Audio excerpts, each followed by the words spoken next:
Alrighty folks, I'm going to be making our compost heap, or compost rather I should say receptacle, out of these awesome wooden panels. Now the biggest mistake you can make is by putting your compost heap at the furthest end of the garden, where you only go there once a year, and that's when you still need a GPS to be able to get down there because you don't go there so often.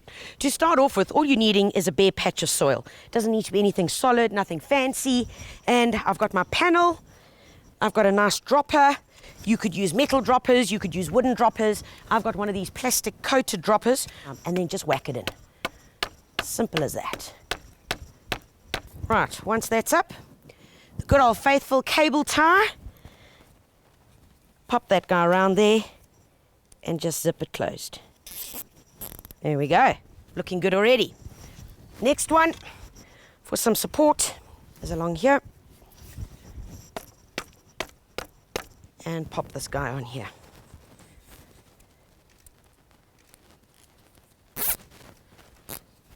Right, one side is up.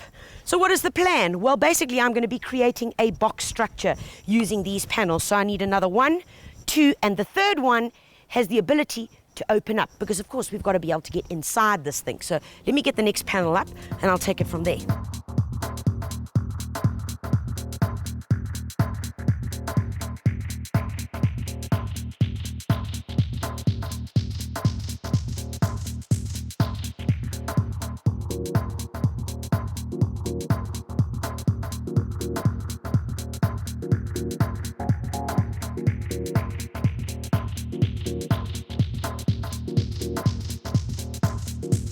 Our compost receptacle is now ready for us to start putting our goodies in to make our great compost. Now, most of us will have all of these bits lying around our home. First of all, grass clippings.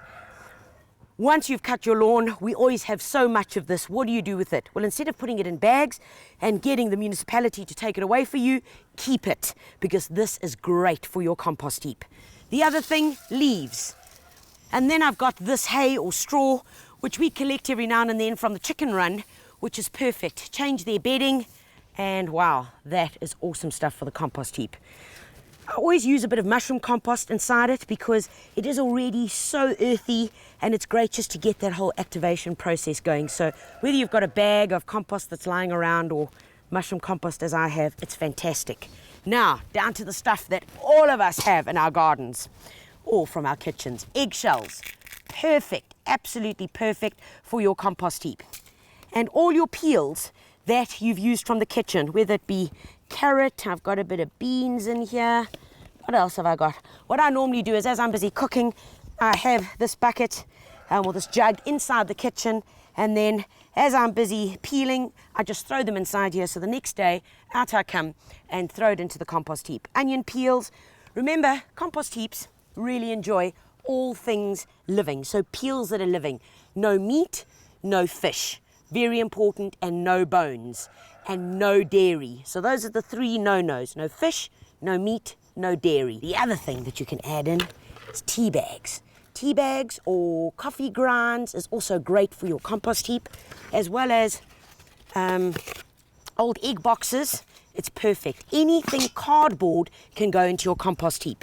And to get things started, if you've got an excess amount of newspaper at any point in your composting process, take your newspaper, tear it into strips, and add that to your compost heap. And this is how I'm going to start the process, with torn up bits of newspaper and with the bedding.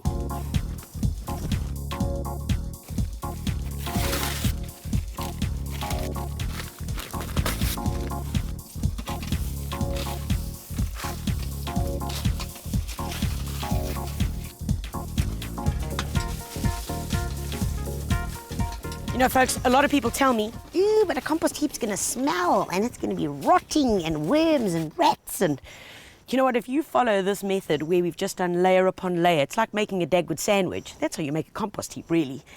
And the secret is that once you've put down your vegetable matter, like your tomato peels and your onion and that, just to put a layer of soil, or like I've used the mushroom compost, just throw that on top, because then it seals it up and you're not going to get any smell.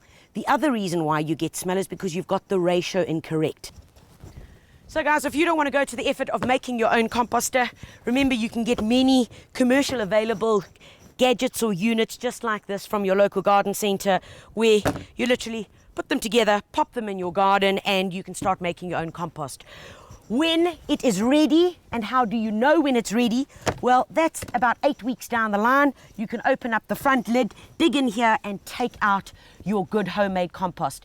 If you are using the activator, within 8 weeks, you should have good compost. And you'll know it's compost because everything is broken down. It no longer resembles an onion peel or tomato peel. It is now turned into this wonderful, friable, good stuff for your garden.